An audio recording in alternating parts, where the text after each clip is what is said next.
The hosts feel it would be a little unkind to present this podcast without just a word of friendly warning. We are about to unfold the story of Frankenstein, a man of science who sought to create a man after his own image without reckoning upon God. It is one of the strangest tales ever told. It deals with the two great mysteries of creation, life and death. I think it will thrill you. It may shock you. It might even horrify you. So if any of you feel that you do not care to subject your nerves to such a strain, now's your chance to. Well, we've warned you.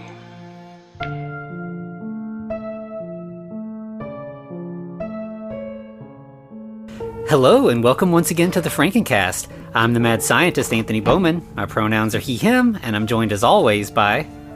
the naked mannequin with a beanie over its face, that is Eric Velasquez. My pronouns are also he, him. And we're joined with a special guest. Yeah, this week we are joined by our favorite returning guest, Mr. Tim Kirk. This week we're actually going to just talk about a movie rather than you know, our kind of just check-ins and visits. Like, we're actually gonna get into this talking about Frankenstein Island, which I think last time we had you on, you mentioned was like kind of like a secret fave of yours that you were wanting to chat with us about. Yeah, I'm really proud to be here, and I appreciate you guys taking me on here. I'm so excited. It feels like I'm on the other side of the wall here. I would say it's a favorite. It's just at one point I was looking at this film and thinking there might be something there, and now I've looked twice. What's your assessment after the second look? I don't know. It's a trip to watch, that's for sure. And no doubt. Yeah, and I look forward to taking that trip again with you guys here. Yeah, I'm definitely interested to hear your thoughts as a filmmaker. Like, I'm very curious how this movie came to be what it is. It like, I did a little bit of research, and it, you know, sometimes you'll see stuff where it's like, they started shooting this movie and the budget ran out and somebody bought the reels and shot some other stuff and glued it together. But that doesn't seem to be the case here. This was an intentional, they made it this way, but it feels like a bunch of disparate elements kind of mashed together.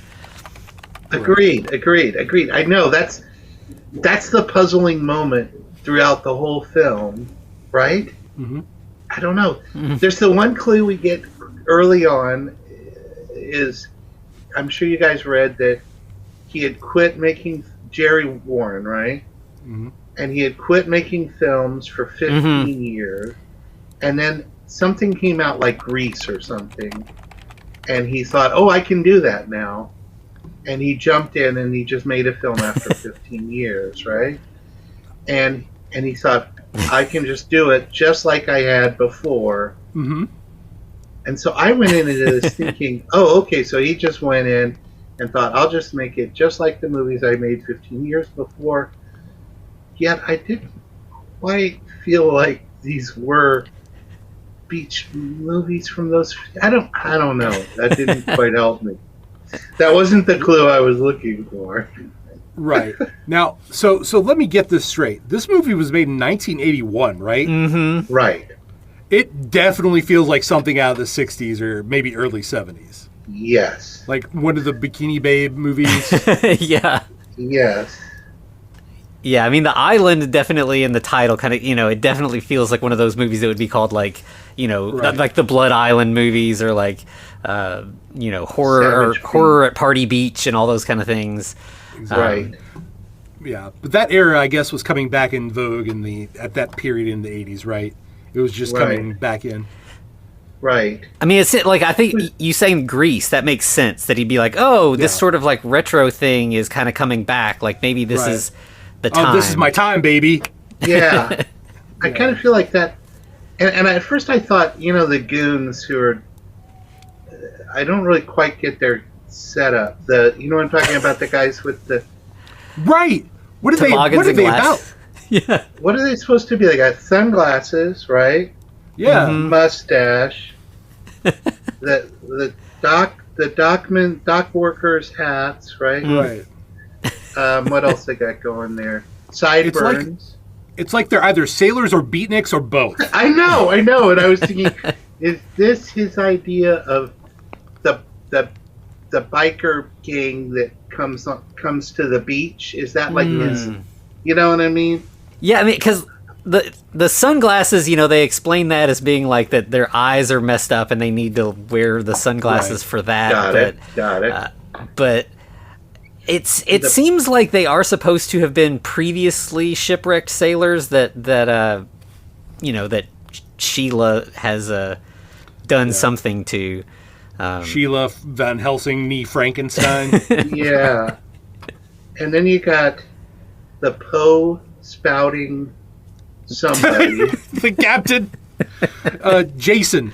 With a Y. Spelled with a Y. Yeah. Like this guy was a Xennial. Yeah. So, I told you, so basically, I'll just give, what was going on with me was, before I made director's commentary of Frankenstein, I was looking through all these movies thinking, what Frankenstein film could I mess with? Mm-hmm. And I think I was looking at this one, and I think I was thinking I could do an MK Ultra kind of thing with this, that this island was sort of this weird place where they were doing all these psychological torture kind of LSD thing going on. And that's the best I can come up with on what was really going on here. It's yeah, I mean that is not a bad read. I mean, like there's a lot just kind of left unsaid, and I mean that could easily be what is happening. Like there's some stuff with blood. There's this Alien? Yeah. Right, Alien? Yeah. Ancient aliens? Yeah. Got that? Yeah. Yeah. Talking crazy. Yeah. So do we want to kind of like go through the plot and just do our little divergences as we go? Yeah, that sounds great. That sounds great. Yeah, it's this movie. I mean, it's a movie that's kind of loose on plot anyway. It kind of like, there are multiple scenes kind of dragging out sort of like one little bit of action. But yeah, we start out with like a hot air balloon has crashed on an island. There are some other hot air balloons like searching for them, and they're unable to locate. Right, they're talking about some winds blowing in and blowing everyone off course. Mm-hmm. Yeah. And I didn't know balloonists talk like truckers. Right, yeah. I thought they'd be more genteel, Right. Yeah, it's like a gentleman's hobby, right? But Yeah. They seem to think it was like They say something about that they think that like they were surrounded by like a wall of water that pushed them or something. Right. Like an ocean. Yeah. And then we get like a really, really long credit sequence that just shows balloons. Like they're definitely padding the runtime here because like it's like so slow every title change. The main credit thing is John Carradine is in this. Carradine as Frankenstein. Yeah. So can I derail the train real quick about this? Yeah. Like, because this, I know this is not the case, but it really seems like someone just went up to John. It was almost like a Bela Lugosi thing, where they just went up to John Carradine and they're like, "Listen, we just want you to record some lines for this. You don't have to actually go anywhere. Yeah, we'll give you a couple $1,000." Yeah. Say golden thread a lot. Golden thread a lot. And the power. The power. Yeah. Right. Yeah, I tried writing down his monologue, and it just makes no sense. It's right? Yeah. The 12th disciple. Right. Yeah. You're the 12th disciple, and I will give you the power of the golden thread. Yeah. So what is the golden thread? No idea. Okay. Maybe they just gave him a bunch of LSD and was like, dude, just go. Just have fun. Yeah, it made me think of like the Golden Dawn that was like that occult, group. Yeah. Like Aleister Crowley. Yeah. The Hermetic Order of the Golden Dawn. Yeah. Yeah, so I mean, but again, what that has to do with Frankenstein, who is generally more of like a scientific figure than like a cult figure. By the way, was it them or was it Aleister Crowley and was it John Keats? It was Yates. Yates. They had the wizard battle. Yeah, and it was Machen was in there, and okay, Sax Romer, and Anthony Bunch about their wizard battle with Aleister Crowley. No, I don't think so. Know about that. I don't know about that. They literally had like a wizard battle where they kicked out Aleister Crowley, but he went to an evil like wizard master and learned like this is legitimate. Everyone, you may think I'm making this up, but please do research this. This is a real thing that they did. There's probably a lot of drugs involved for sure. But so they kicked Aleister Crowley out. Aleister went to his evil master, apparently, wizard, and apparently got a power-up. I don't know how that worked. But then he tried to charge back in and take over the Hermetic Order of the Golden Dawn and got in a wizard battle with Yates. And Yates won by literally kicking him down the stairs. And kicked him out of the building. So literally kicked him out. Literally kicked him out. Yeah, that pretty much killed the Golden Dawn, and then he started his own. That's when he did the Church of Satan. Well, it's OTO. I don't know what all of it means. Oh, okay. The T is Thelema. I don't know the rest of it. Right. Crazy world. Fun world. History. Yeah, very fun. Yeah. Yeah. By the way, that's going to be one of my books that I write is that, but it's all real. The magic is real. That would be cool. Right. That would be cool. Absolutely. All right, but anyway, so we also get 4 other guys washing up on the beach, the ones that we talked about earlier. Right. One dude, is his name Gary, the one that gives the random speech? Does it matter what his name is? I didn't write any of these guys' names down. It was like, there's preacher, doctor, the hippie guy, and then like the sort of leader guy. Well, the guy I hate is disco shirt guy. Like Yes. It's a cut rate James Caan. You know what I'm talking about? Mm-hmm. Yeah. Oh, I hate that guy, yeah. And they also have a dog with them named Melvin? Melvin. That's the only character that's worth knowing. Melvin. Yeah, Melvin, yeah. And we also get our first glimpse of the high-tech devices on the island. There's that primitive voltage regulator we see there. It's like looks like something from Salvation Army. Well, I literally thought that was just a projector, and it was going to be like a Scooby-Doo thing because John Carradine pops up. Like, his head just pops up on the wall in the background. Oh, right! Yeah, for just like a split second, and then it's just gone, and nobody sees it but us, the viewer. Right. And I'm like, it's going to be the, Wizard of Oz. Like, that's his thing, right? Yeah. Right. No. I'm giving it way too much credit. Yeah, and then the girls show up, and I was really happy. I was like, hey, there's your bikinis, boys. Yep. Yeah, and these are like, just like sort of generic, like native women. It's like leopard print bikinis. Well, they're almost cave women, right? Mm-hmm. Yeah. And as we kind of alluded to earlier, we'll eventually find out they're like the they came from a race of aliens who landed on this island and interbred with normal humans or something like that. Yeah, but they mostly just seem like island girls. Like, they don't seem different than other humans really in any way. No, not at all. They kind of like play with us a little. Like, the men keep talking to them and they don't answer, and it's like, oh, they don't speak English, but then eventually they just do. It just takes them a while before they talk. Right. They were just ignoring them for a while because what they were saying is inane. Yeah. What is it, Curtis? I don't know. It's probably the guy, not stupid disco shirt guy, but the other guy. He starts talking to him, and all of a sudden his arm starts hurting. Right. And this is another thing. Yeah, that never really, like, there's a point where they have a theory, and no. Yeah, it makes no sense. Yeah, why? And they explain it, and it was something like had something to do with like a place, or if he said a place, or they are also happen when he starts talking about football, right?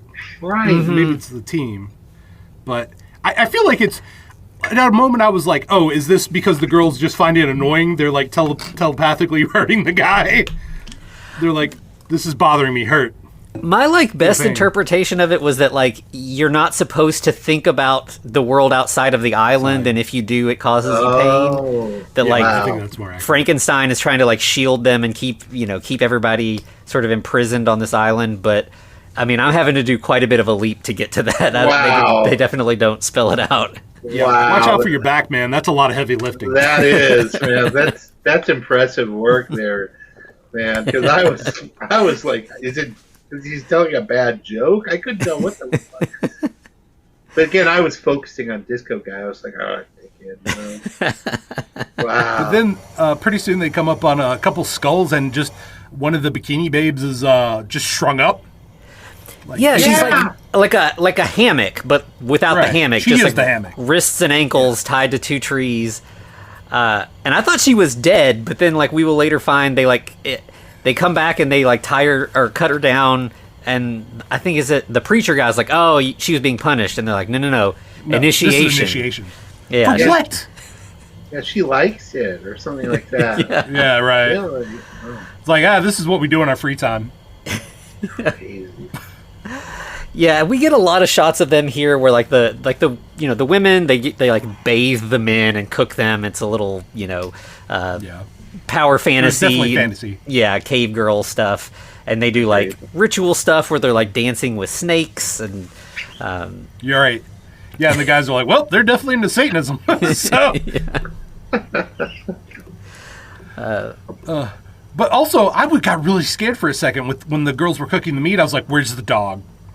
I know. I kept expecting that to be the case, and yeah. No, the dog's fine. I'm the glad dog lives. I didn't go there. Well, we've seen a lot of movies where that's kind of been a thing. Yeah. We're always watching for the dog. And I think so. Then it's the next day after everybody's slept and had food and they've set the one girl free. The girls are gonna take the men back to some sort of camp, and I think along the way, a weird guy. We get our first, henchman First of many stooge weird kind of guys.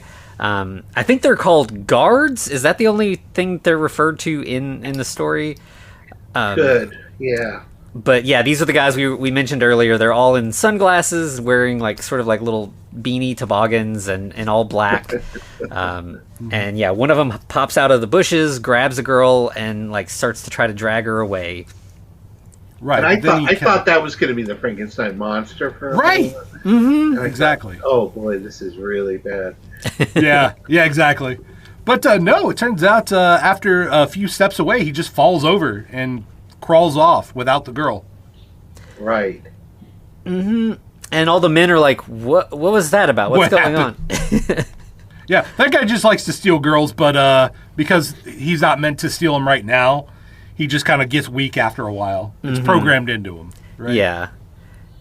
Yeah. How that happened, I don't know. Yeah, it's like he's got muscle memory. He just has to keep doing it even when he's not needed to.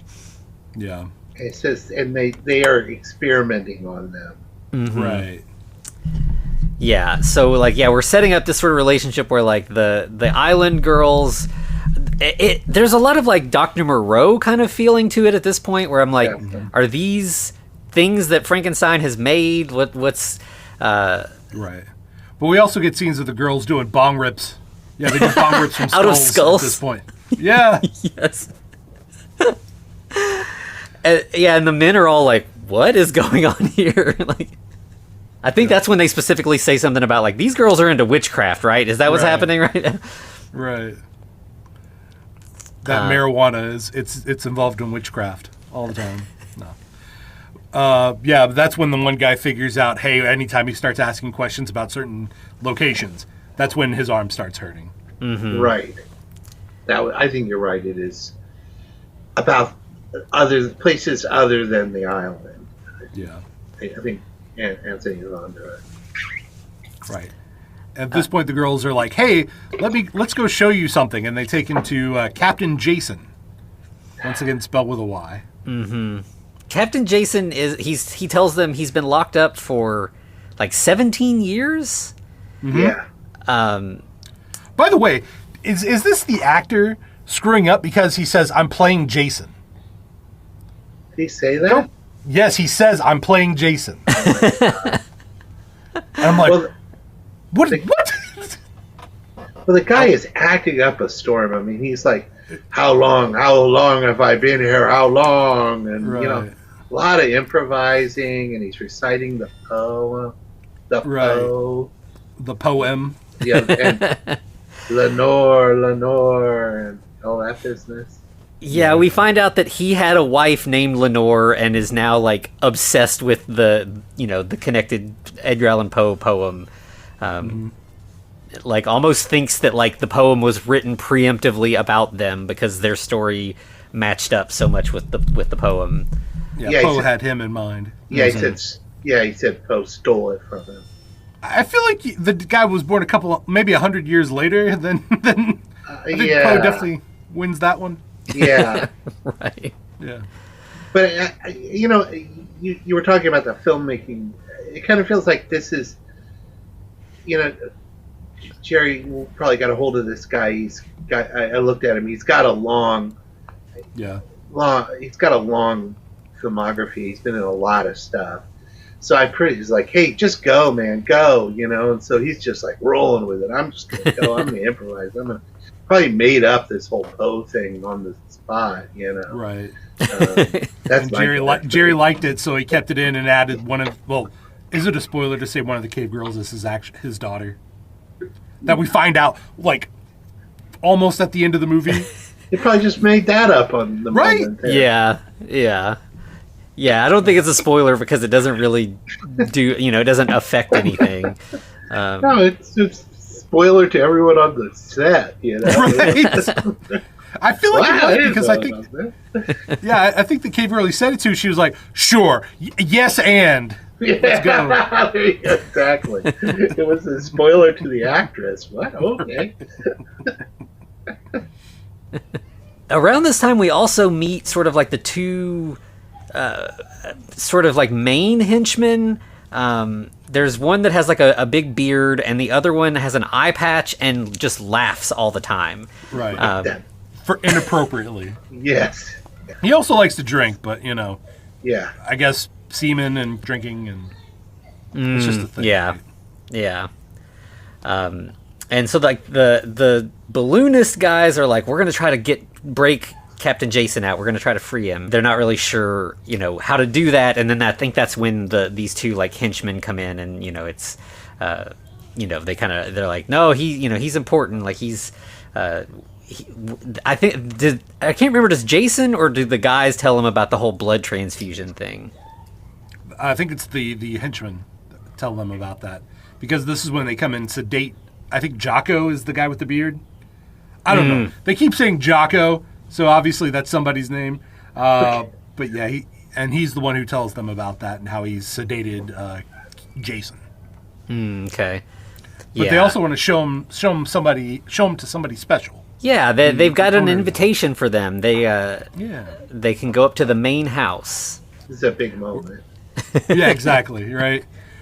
Where we meet Sheila Frankenstein, like I said, Nee Van Helsing, who just offers the guys brandy. Just, hey, have some brandy, guys. And she's so upbeat. Hi, I'm Sheila. I'm Sheila Frankenstein. She's very positive. Yeah. And she's also Van Helsing because she's married to Van Helsing, right? This is the Van Helsing, right? Yeah, I think so. So yeah, her grandfather is Victor Frankenstein, and she married, I guess, Abraham Van Helsing. Like, what arc did he go through? Because I feel like he would have been on the opposite. He would have been on the guy's side, right? He wouldn't be fighting with, or he wouldn't have been working with Frankenstein.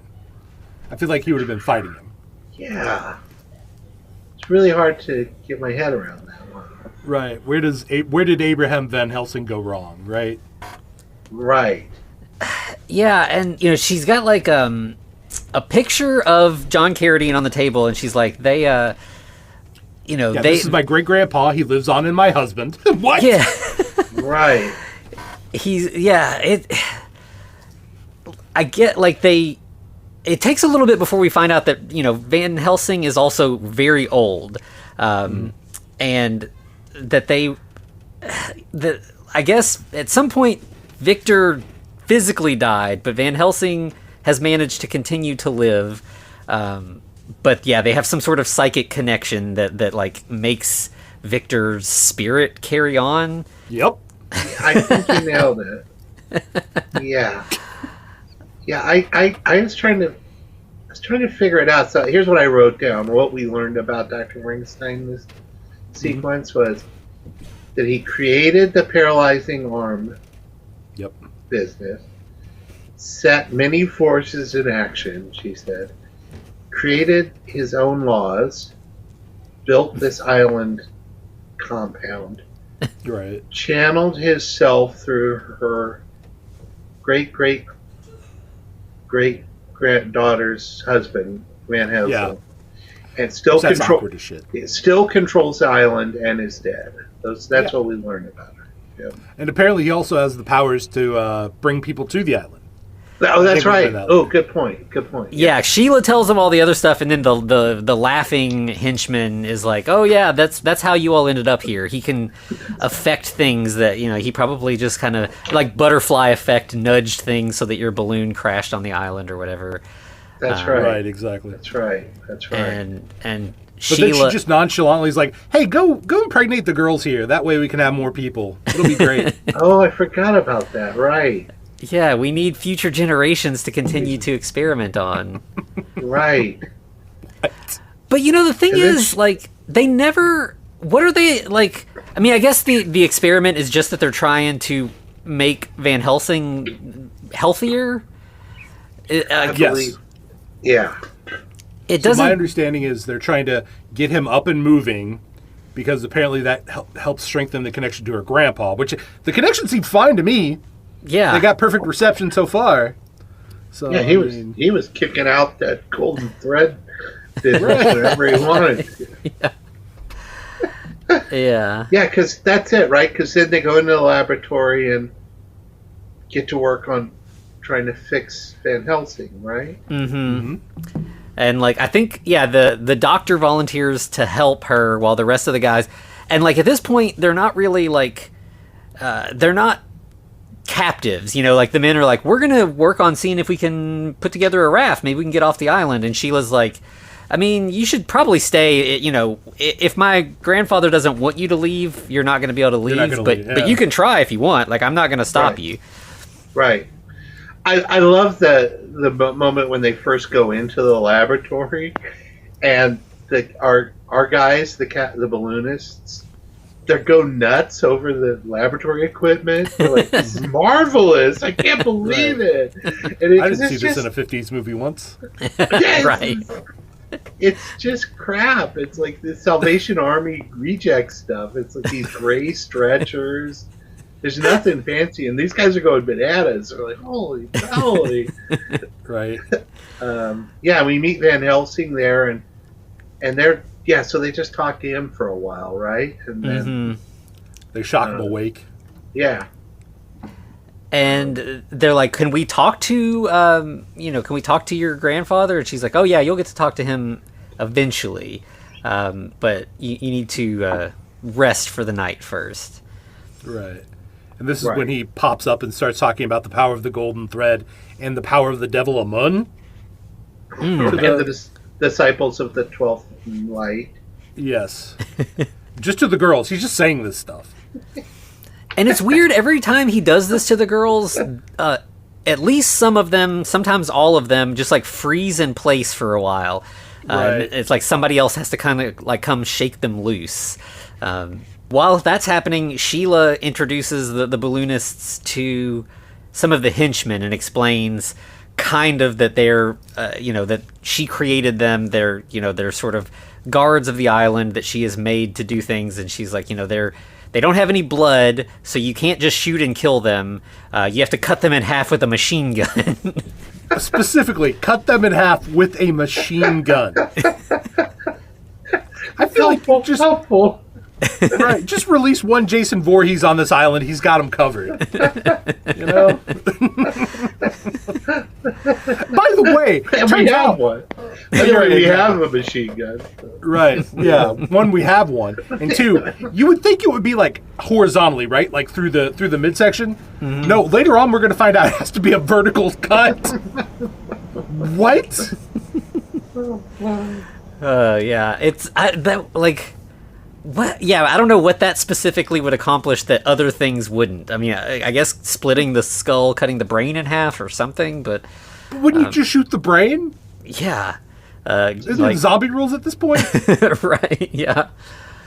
Like, It's so, and again, she says they're very sensitive to light. They have an optic nerve issue. She takes off one of their sunglasses, and they're wearing the white contacts that you can like buy at Spirit Halloween or whatever. Right. Well, it's also because of the drug she gives them. It makes them sensitive to light. right. This is where Sheila starts kind of explaining. She's, Victor chose this island because it has these protective bluffs so we can kind of hide, and it was the landing site of this alien race that was superior to us, and they left behind some of their hybrid descendants. Right. Almost like Bikini Atlantean or... Yeah. And that's the Bikini Girls. Right, yeah. Exactly. They are the superior... They're the superior species, right? Yeah. And I think we cut from that to them, and they've got all the their men, party? Yeah, they're just dancing in the moonlight, doing like fire dance. They're like doing fire eating and stuff. Like this is like almost a performance more than like a ceremony. Alien stuff. Yeah, Right. Totally. Versus stuff we've seen at Burning Man or anything like that.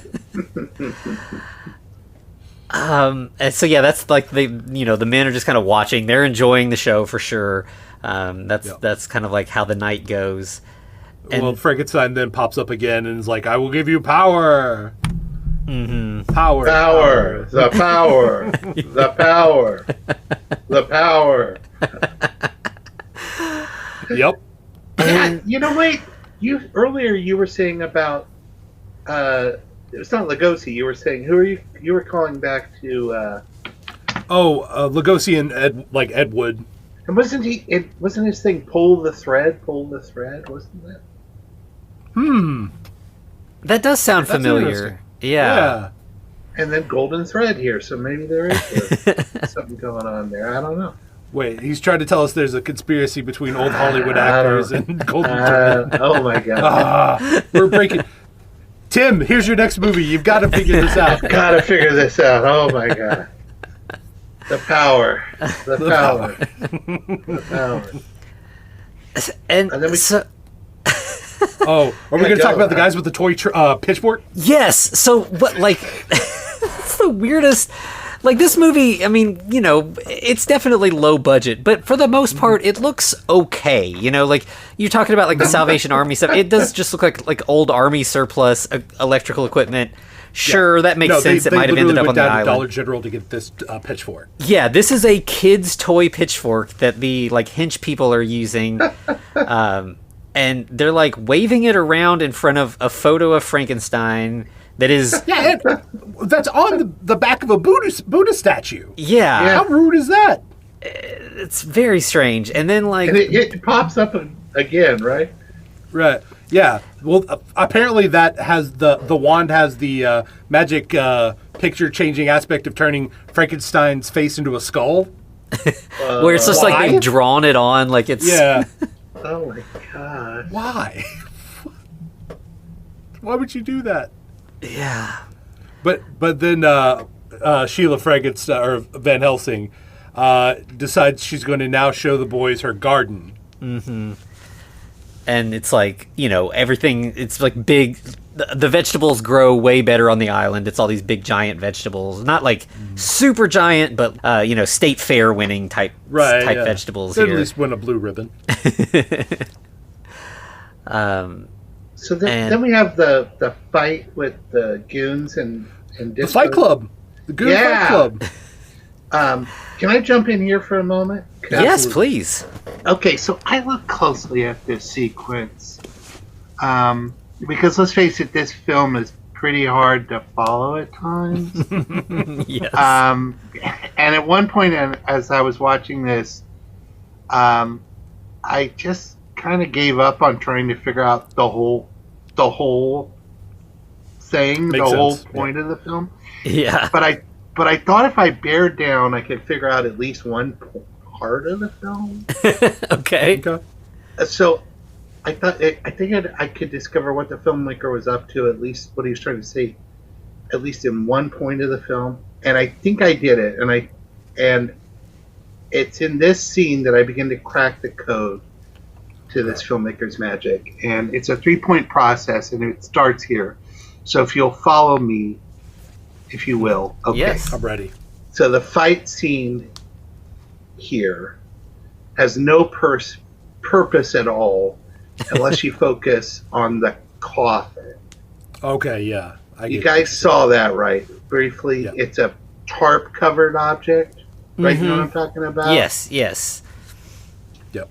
It's not really a coffin. It's just like a coffin-esque thing, right? Right. It's more like a old old tub. Almost, a tub, right? And then we briefly see a man floating inside, right? Yeah. And then there's that laughing pirate asshole.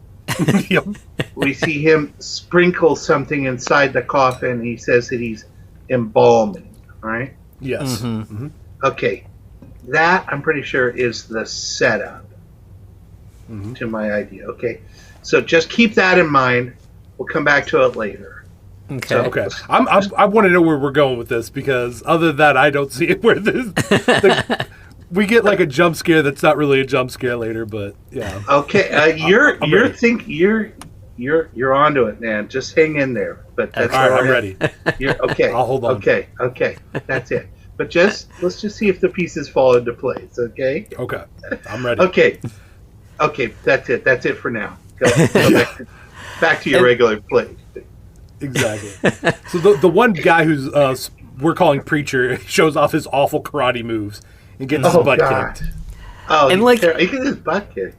Yeah, and his friends don't help. They just like let it happen. He gets like knocked out, and then they're like, "All right, let's help him get away now after he's been KO'd." And they even set up the paralyzed arm thing, and he didn't even use it to get. Right. Oh yeah, that would have been a good payoff on that, but nope. Yeah. Yeah, so I guess once the sort of like fight is over, we get, we see the tank and all of that happening, sort of like interspersed with this, and then we see the camp, the disco shirt guy he's kind of like falling in love with one of the girls. And she seems to kind of be into him too, but also seems to really like the dog. More the dog. It's definitely more the dog. For Yeah. sure. Yeah, you know that. Sometimes you gotta use a dog to your advantage. Ladies love a dog. And then this is when we see, like, the doctor, he's now, like, fully bought into Sheila's project. Like, he was just like, I'm a doctor, I'll help do doctor stuff. But now he's like, it seems like she has converted him in some way. Like, he's more like invested the old in... Hammer movies. Yeah, he's more seduction invested in her Frankenstein. project than, his friends. Yes, he's on board, right? Mm-hmm. He's bought in. And in fact, Sheila's like, I have some new plans about how to move forward, and my grandfather is considering them. And the doctor's like, Right. Your dead grandfather? Yeah, he's dead. How are you talking to him at all? She's like, you just don't understand the powers of the mind. Yep. The power. The power. Yeah. The power. But the other guys are like, nah, fuck this. We want to build a raft. So let's put a raft together and get out of here. And they immediately put the girls to work. Right? Damn, man. Like, hey, ladies, go grab those dead trees and lash them together, right? Yeah, see if you can gather some wood, weave together some rope. We'll supervise. Mm-hmm. Yeah. And then And somewhere go ahead. somewhere in there's that close up of the rotating lunchbox. You know what I'm talking about? Yeah, when they power everything up here in a minute. Yeah, and there's this purple rotating lunchbox that kind Why? of spinning around. It's supposed to be a sort of a really cool lab equipment. I don't know. It's just a very funny. Yeah, I had to stop the movie and step away for a moment after seeing that. Oh yeah. Yeah, Oh, I was good, like, good. this is ridiculous. Not alone. And this is around this time we also get these two other characters that I think we'll see one more time, and they don't touch anything else in the movie. It's an Asian guy and a like tall bald guy who's got like a very severe sort of angular face. You know, he's just a very like gaunt guy. Are these more of like the guard henchmen, or I don't know what their deal is. They gotta be, right? Yeah. Because Yeah. one guy's going to get taken out with a. I don't want to spoil it. he gets taken out by our friend earlier from one of the dancing scenes. How about I say that? Yeah. Yeah, like I think the one of them injects the other one with some sort of chemical. It's not explained what's happening there. Oh right. Yeah. Is this where they kind of do the turning one guy into a werewolf? I do not even remember this happening. What? Like, it's not full werewolf; it's just teeth. Oh yeah. They like it's like Halloween store teeth too, like just like the plastic Dracula teeth you can buy. Oh, I'd forgotten that. Yeah. Oh man. How could you forget that? Because that same thing happens to one of the Beach Babes later on. Oh yeah. And then we see back in the lab, Van Helsing has like kind of, come out of his. He kind of comes in and out of this like catatonic state. But like, I think Sheila's like, okay, well, our tests, he's gonna have to go back into the coma for a while to heal, and it takes a lot out of him to like be connected with Frankenstein. Yeah. Maybe Frankenstein's sapping his life force. Mm-hmm. Right. And is this where Van Helsing reveals that the Frankenstein monster is chained Yes. to the reef? Yes, in the beneath grotto. the grotto? Yeah. Heck yeah. And then we cut to the grotto, right? Mm-hmm. And one of the balloonists is down there with the bikini girl, and we hear some like groaning. And the bikini girl says, "Oh, that's really dangerous." And Yeah, I we think, don't go "Oh, around I here." thought this was an action." Yeah. That's it. And he's like, "Hey, Wow. there's a body down there." Cut away. Yeah. Yeah. And then it's just him doing something else, and I was Right. like, "What?" Oh, Yeah. so disappointed. Yeah. It'd be nice to see it, right? Yeah, it's like they're like building tension here, but it's like we're over halfway through this movie now. We've not seen a Frankenstein monster, but there is one, which is weird. If they were trying to make it and it wasn't available yet, but it's just underwater. We get another scene with Carradine talking about the power. The power. Yeah. And- power. Yeah, this is the one where all the girls just freeze in place, and then like disco shirt guy is like, "Hey, ladies, what's going on?" And he's like waving his hand in their faces and stuff. And I think they eventually kind of like snap out of it, and then we get another scene with the toy A pitchfork. lot of random stuff. There Yeah, is a yeah, lot of it's- random stuff. Yeah. The It- toy pit. Yeah, it's really random shit like that. The toy pit core. Then they go back to Jason in the cell, Mm-hmm. and he doesn't do anything. Like they can't wake him up or something. Right. That's a whole scene. Yeah, right? it's like, he's either They're like, been "Wake up." knocked out with drugs, or his so low on blood that he can't wake up or whatever. But they were gonna try to help him escape, but it's no use. He's just out of it. Right. And this is And when they then- decide, hey, we need to take one of the girls, mix her blood with animal blood. That'll get grandpa/husband moving. Yeah. Yeah. And I love, there's this scene where they run into the laboratory, and Doc, tell me if you guys caught this. Doc he's warming his teacup with like a car jumper cable. Did you see that? I missed that.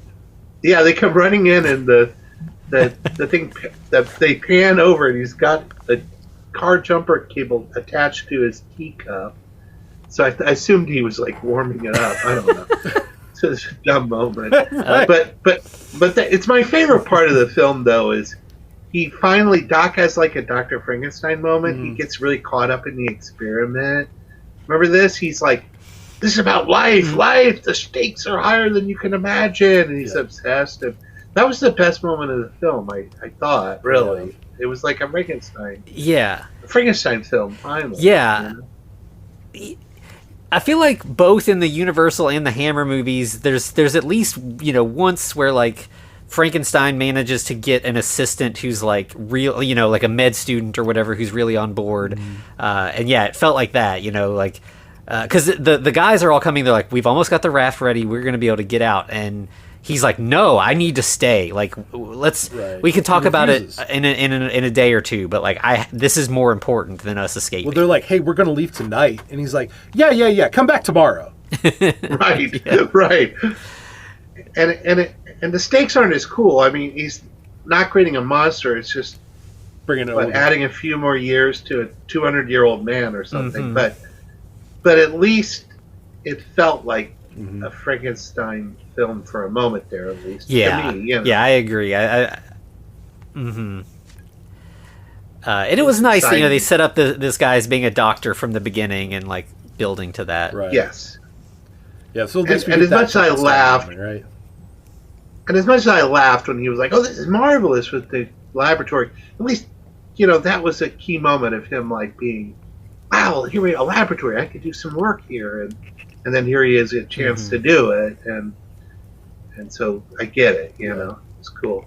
And so now that we're getting deeper into the film, let me get to part 2 of the cinematic magic of Jeremy Warren here. So remember part 1, we set up the coffin with the floating dead guy inside, right?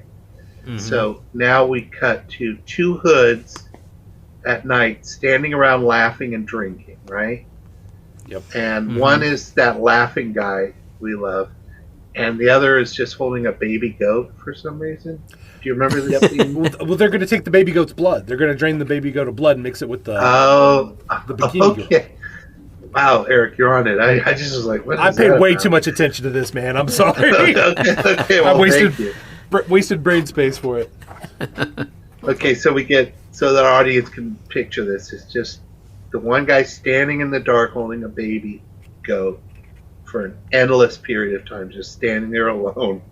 And then Laughing Boy walks in and laughs for a while.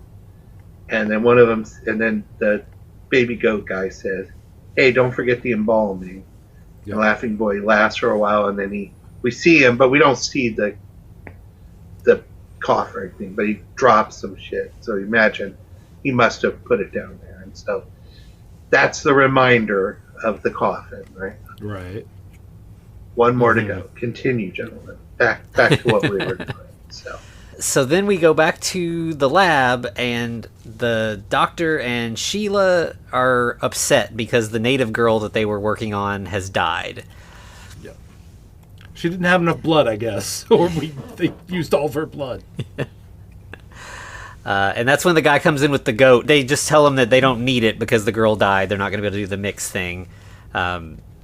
And so he tells them to roll out the dead girl and take the goat with them. And then my second favorite thing is in the middle of the operation, the elderly goon who's gingerly dusting the scientific equipment. You know what I'm talking about? Yep. He looks like this low-rent Truman Capote, and he's like, oh my. Right. It's like he's hearing something super illicit. It's like, man, you live on a island off of the middle of nowhere. What's going on? You're right. He's like, oh my. Right. The whole time, That guy never comes back, right? I don't think so. But that scene, like, they do focus on him to the point that, like, I included him in my notes, too. Like, I definitely noticed this guy just dusting back there. Cracking him up on the set, I guess. Right. Yeah. But, yeah, Sheila's like, all right, I think this is what's going to work. or they like electrocute Van Helsing and he wakes up. This is where the spinning lunchbox comes in. Yeah, it's mesmerizing. Really. It's just on that one corner, just spinning so fast. And so when he wakes up, they're like, "Okay, we figured it out. We mixed some of the girl's blood with some animal blood, and that seems like it's really just brought you back." And he's like, "Animal blood? Did you not read my journals? We already tried that. It's a bad journal we were told about earlier in the movie, right? The one they've been mentioning this entire time. Yeah, no. Yeah, no. What a bummer, too. Right. It's like, oh, we thought it worked. No, you. Now I'm going to die unless you get me some type A blood specifically. Yeah, you got to drain me and replace a bunch of it with Jason's blood to get me back to normal. Right. So he had the guy on tap just for messing up the experiment? It seems like it. Fair enough. Then we get another scene of the laughing eye patch guy. He's just getting drunk by himself in a cabin. We also see the balloon guys and the cave girls are all sneaking around in the dark. This is where Frankenstein gives them the power of the thread, and stops two of the girls again. Yeah. And they have to come back and pick them up. And then I think we might have the conclusion of your little story here. You're absolutely right. So everyone's running around in the dark. It's just the big finale. The crew runs past the coffin that we have so carefully set up and reminded us, right? Mm-hmm. And the body sits up, a girl screams, and that's the payoff of the entire sequence. Yep. Man, I really hope this body does something important later, right? Anyway. That's it. The least scary jump scare in the jump scary history. Maybe it was just to scare the actress because she sounded like it really got her. It did. That was the loudest scream I think I've heard in a horror movie. And the angle is so weak too. Yeah. It's just like kind of barely see him. And, Jerry, where are we? But I gotta say, I felt relieved when this revelation came to me because at least something was working in the film. You know, it was like some addition was working. It was like 1 + 1 = 2. You know, we got there, right? Yeah. There was one thing, then there's then I'm supposed to keep my eye on that, and then there it was. It was there for a reason. Right. To scare me, and it didn't really, but I know what that was supposed to do, so at least there was that. You know, that was the feeling. Yeah. Yep. Thank you for reminding me of that, Anthony. I kind of lost the thread. I lost the golden thread for a little while. Oh, no. Now you'll never have the power. Never the power. Right. Well, my work here is done. And so once the girl gets scared, they all kind of like hide behind a building and they're all talking, and the guys are like, you know, Sheila mentioned the thing about machine guns. Maybe Chekhov's machine gun. Yeah. Maybe if we could just find that, we'll be able to defeat some of these goons and we can escape. Mm-hmm. And they pretty much immediately do. They're like, let's go in this building. That's probably where it is. And they find a huge... what are those called? Like the ones that like sit on the sort of like tripod, and is that a howitzer? Or No, a howitser's like a cannon. Oh, okay. I'm trying to remember exactly. M16? No, that's too late. More like an M60, I guess. There you go, M60, yeah. But yeah, they find that just like in a closet, and while they're finding that, I think one of the other girls wanders into a different room and finds her, you know, one of their friends is dead. The one that was drained. Yeah. And that's when the like bearded henchman like catches her, like he hears her scream and grabs her. Yeah. We could use her for more of the transfusion, right? Mm-hmm. Right. Yeah, so he brings her in, and they're like, "Oh, that's perfect. We were just saying we needed some more blood. This will be great." Yeah, and this is when the captain or Jason's like, "Oh, do you not remember 17 years ago? You were only 3 years old in my arm," and that this is when the actress is like, "Yes, Father, I do remember my 3-year-old self Yeah. being held by you." Yeah. It's Yes. amazing. And this is this is that actress going, I don't remember this in the script, but sure. Maybe I was missing that page, right? And that poor actor, this is his big speech, and it's over his shoulder. Mm-hmm. You know, we can't see his face, and all we see is her going, huh? You know, like, what? Yeah, he's not given like his big hero moment here that he should have.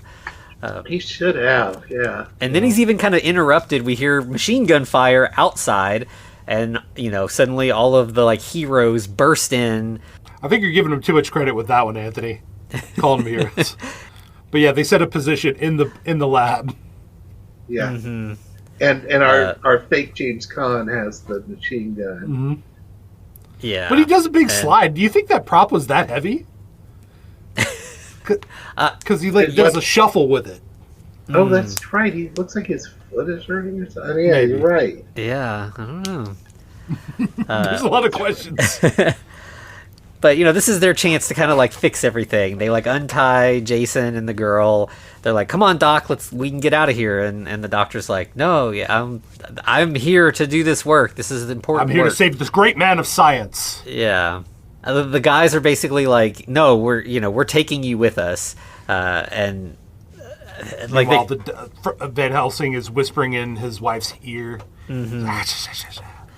Yeah, and right. And Sheila's like, we'll let you go. Just please let us take this blood. Like, we need the blood. We need to save my husband. And this whole thing, like, we need Van Helsing because Frankenstein is connected to him, and we need his power. This is how the island survives, which leads to like the disco shirt guy being like, maybe we should just there's a brain in a jar over there. Maybe we smash the brain. Is that Frankenstein's brain? That might be the answer to all of our problems. Right. This is when Sheila sneaks into the back room basically and jacks up the generator, and her eyes go white as she's just like looking madly around. Yeah. Right.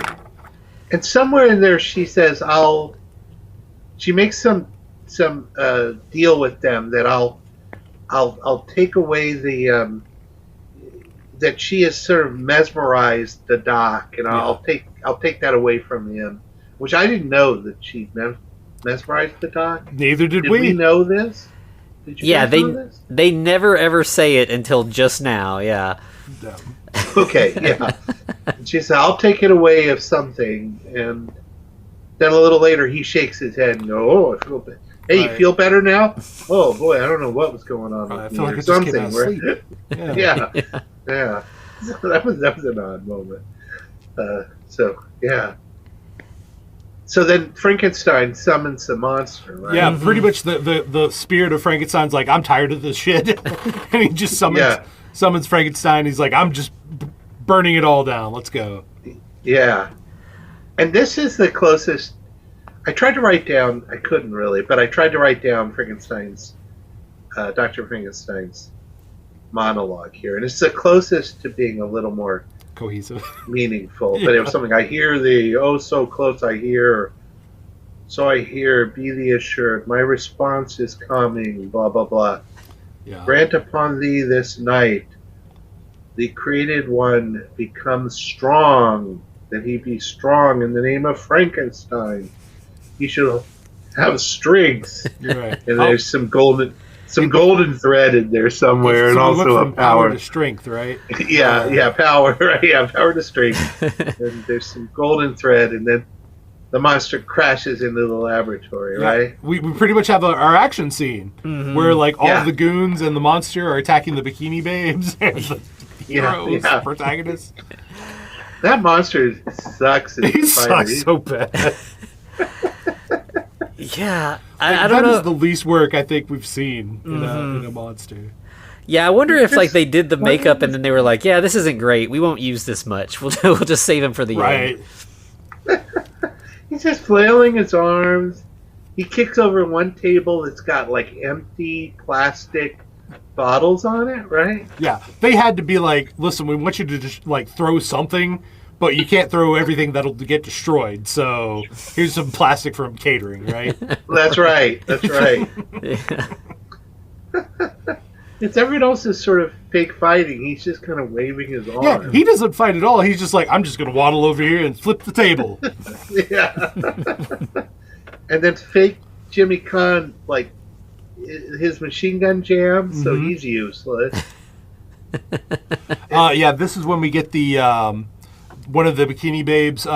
She takes her snake and her tarantula and puts it on the Asian guy. Oh, that was great. That's what kills That him, was great. I guess. That was great. And then a random guy waves his toy pitchfork over another bikini babe, and she gets teeth. And then all of a sudden, a fucking laser gun comes out of nowhere.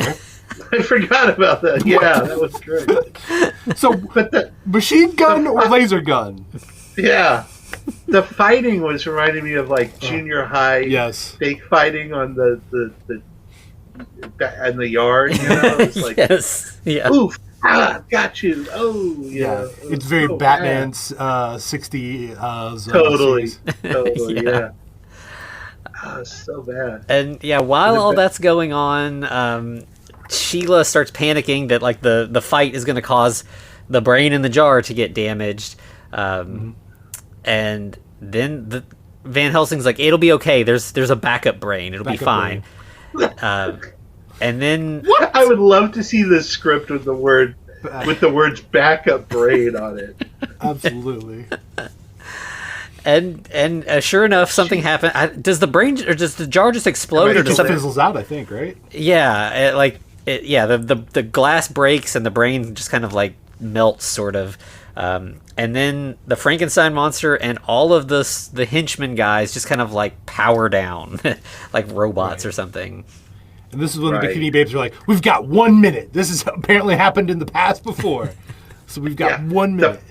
The backup brain. We've got to get out of here. Right. They're like, you got to escape, and the guys are like, okay, but we'll come back with help. We'll come back. We'll save you all. And we got disco shirt guy that's like, come on, native girl that I've picked as a girlfriend, come Right. with us. Who's also the daughter of Jason. Yeah. And You she's like, become real important real quick, ma'am. yeah. And she's like, no, I have to stay with my father. Of course, everyone knows Yeah. we're a loving is my family. Lenore. Right. Yeah. And, Disco Shirt's Dino. I don't know why I all of a sudden remembered that, but it's Dino. okay. That makes sense. Yeah. Yeah, he looks like a Dino. He looks he like a does. Dino. Total jerk. Yeah, totally. And then we just cut to the balloon guys have gotten safely back to civilization. They're talking to a general or colonel, and they're telling him this whole outlandish story. And he's like, I don't buy this. This sounds crazy. But you did come in a raft, so you might have something going. Yeah. That was real. Yeah, so That would sell anybody. right, yeah. Just having a raft. So then we see them all arriving, the balloon guys, the colonel, a bunch of soldiers all arrive on the island, and there's nothing there. It's just fully abandoned, no huts, no buildings, obviously no mansion's people. gone. Yeah. But then, and of course, the colonel is not happy. He's like, you got me on this wild goose chase, you must have hallucinated. And they're like, we couldn't have all hallucinated the same thing, right? That doesn't happen. Mass hallucination? Not a thing. And then suddenly the dog comes trotting up, barking, and it's like, okay, we definitely were here. We left this dog. Oh yeah, Dino took one of the girls' necklaces and put it on Melvin, didn't he? Yep. So yeah, he's got the necklace around, and so they're like, okay, I guess it was it did real after all. And then they laugh But they, about it. but they high five. Right. They're Exactly. like, yeah! They like high five and they're like cheering and jumping up and down and stuff. It's like, I don't get that. Yeah. We're not crazy, but we also lost all of these people that we said we would help, and who knows what happened to Right. them. And We'll never find them. We'll all look like lunatics. The army guys have left, so Yeah. it's moot at this point. But they're all like, yeah! So where did like it would have been nice to like at least see maybe a spaceship come down at some point or something happen. That would have been nice. Why not? Yeah. You're in for a penny, in for a pound, right? Right. Yeah. Yeah, it would make sense if that was like why the girls are all gone. Maybe maybe the people came back to or their forefathers or whatever. But it seems crazy that like I don't know that Sheila and Van Helsing both being like elderly and kind of infirm could possibly get these buildings just gone over a week or a month. Who knows how long it took the guys to get back to land? But did the spirit of Frankenstein just lift them up and move them? I mean. I think you guys are forgetting the power. Oh, the power. The power. The golden thread. The power. Yeah. The power. The golden thread. So that was Frankenstein Island. Yeah. I'm sure everyone at home is they fully understand what happened now that we have carefully gone over it all. We definitely said words. Yes, we said words. Yes. We said words like Dr. Frankenstein said words. Right. Yeah, absolutely. This one, I don't know that I could recommend this one like heartily, but like if you're looking for something just absolutely bonkers, this fits the bill. It's on Tubi. You can watch it with your friends. It's a crazy mess, but it's not boring. Yeah. Yeah. Fair. Yeah. That's an assessment.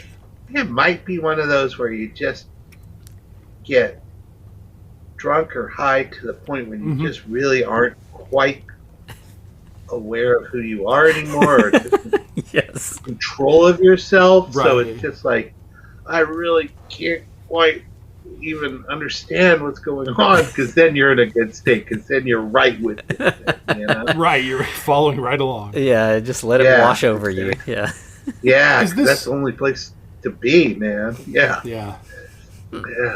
Would this be a movie that you would turn on at a Halloween party and expect no one to watch it? Yes. Okay, fair enough. You just wouldn't watch it. I don't know why you would. You'd wander by and like, what's happening now? And like, I have no idea, right? Yeah, and it's like it is like a lot of times like Halloween parties is like the perfect example. You just put something on the TV just so there's like something visual happening. But this movie's not like pretty. It's not interesting visually. It's it's a lot of the same scenes over and over again. Just like cave girl, science lab, cave girl, guy in jail, cave girl again. Like, so it wouldn't. I don't know that it would be like a compelling thing to be on the background. And I think Tim, you're right. I think this is one to like. You're melting into the couch on like something very powerful, and you're just like letting it happen, with some friends, and I think that's definitely the way to enjoy this film. Yeah, you need to survive this film, right? Yeah, the ending almost feels like when they're like, "Oh, we didn't imagine this; it really happened." It's kind of like, "It's okay, viewer. Yes, you really did just see what you saw." Like, we're with you. We all hallucinated this together, and now we get to escape the island for good. It's over. Yeah. Gosh. Fair enough. Gosh. All right. Well, anything else we got to say about it? I mean, I'm just glad I got to share it with you. Well, we appreciate that. Yeah. I've been really looking forward to watch it. Getting to talk about this with you. So I'm really glad we finally got to do it. Absolutely. Yeah, this was definitely one that was fun to have somebody else on here to talk with, because it's just so weird. And so weird. When you were talking about it before, that you were like, "Oh, I can't wait till you guys get to that one," I was like, "Oh, this is gonna be a fun one." Yeah, it was an experience. Well, it was great to revisit this with you guys, because at the time I don't really. It's hard to even, when I was watching it, to remember like why I even thought this could be something, and so it was kind of fun to like now to just look back at it with you guys, and especially now because I've watched I've listened to so many of you guys' work, and I'm really interested in the way you guys break this down and how you do it and so forth. So to watch it with that in mind and it was a completely different experience, and so it was cool. That just brought a whole other element to it, and so that was really That is fun cool. and really Yeah. really cool. It was really great. I Thanks. definitely appreciate you Thanks. spending. Yeah. It's a spending great time with us. experience. Great experience. Do you have anything to plug, Tim? Yeah. Yeah. What do you? Not much. We'll have a podcast coming in a while, but it's going to be super fun. It's two guys talking about their favorite horror writer who's dead, or is he? Interesting. Okay. Yeah, I like it. I'm there. it's going to be fun. Yeah. Whenever that comes, you'll have to let us know. We'll have to get you back on. We can talk about it. Oh, that'll be fun. I know Sure you had will. a couple film things kind of in the works. Are those all still kind of being worked on? Yeah, I was talking to Eric before we got on here that the Camp Stories thing is still on, but it's on hold right now. And I have I'm working on the Miami Vice short that I made. I'm expanding that. Okay. Got a couple of I have a couple other stories that came out of the woods work of other people that had incidents in their life where an episode of Miami Vice changed their lives. Wow. So I'm working on that to build this out. The one I've done already, make that into a feature. So that'll be really fun. Yeah, I really So, loved that doing- short. So that sounds like that would be really, really great. I'm in it. Well, thanks. I have the next one is I'm not. that we're working on right now is an episode that actually healed somebody. So it's going Oh. to be really Good. Okay. Yeah. So that's one, and then some other couple other things. But right now I'm working on the podcast. Oh, and I have another book coming out probably early next year. So, Okay. All right. Can you share the title with us, or do you have to hold off on that? well, right now it's called Guitar Man, and the idea is that Elvis died in 1959. And Okay. sort of what happened after that. Okay. Interesting. Are we going to get a little Bubba Hotep vibes? Or? It's just sort of a different world that, Okay. and following some guys that lived in that world after, Okay. with no Elvis. Okay. Wow. Man, you stay so busy. I'm so impressed with all of the stuff that you're constantly doing. You're a legend for sure. It's really cool. Ah, well, thanks, guys. Thanks. Well, you guys are the best. I enjoy your show so much. We'll listen to it every week. Well, So. thank you so much. That means so much to us. Yeah. Oh, Really. cool. But I love your Patreon right now. I'm really digging what you guys are doing. It's great. Thank you. Thank you. Yeah. There's a lot of wacky stuff going on there. So. Yeah, I love that traveling, the weary traveling. That was fun. Yeah. Yeah. Yeah, that was a fun little short that we just kind of stumbled across. But it is nice over the, we can kind of do some stuff. We always kind of plug it here at the end anyway. But it is nice. The main show, we kind of have a certain amount of format. We want to, have a certain length episode and stuff like that. But over there, we can do whatever we want. And sometimes it's talking about a little short. Sometimes it's, books, the monsters, whatever. Like, it's fun. Just talking about states of horror and things like that. Yeah. Yeah, and the presumption thing was great too, because I'd read that a while ago, and it was great to get back into it. Think about it. It's so cool. It's so wild how that's affected modern Frankenstein. It's unbelievable, and that she got to see it. Yeah. Yeah. It's really cool. Unbelievable. Yeah. Because you look back on it, you think about that. Oh, what would Mary Shelley think of what happened to Frankenstein? Well, she got to see Right. the play, in her time. That's amazing. And Yeah. It's also interesting though that she's as the artist that she was actually like, no, this is great. This is because a lot of artists are like, no, fuck you, don't adapt my work. And then when she rewrote the book, she threw presumption in and stuff. It was so cool. Mm-hmm. I'm glad she didn't change it and put a Fritz in there.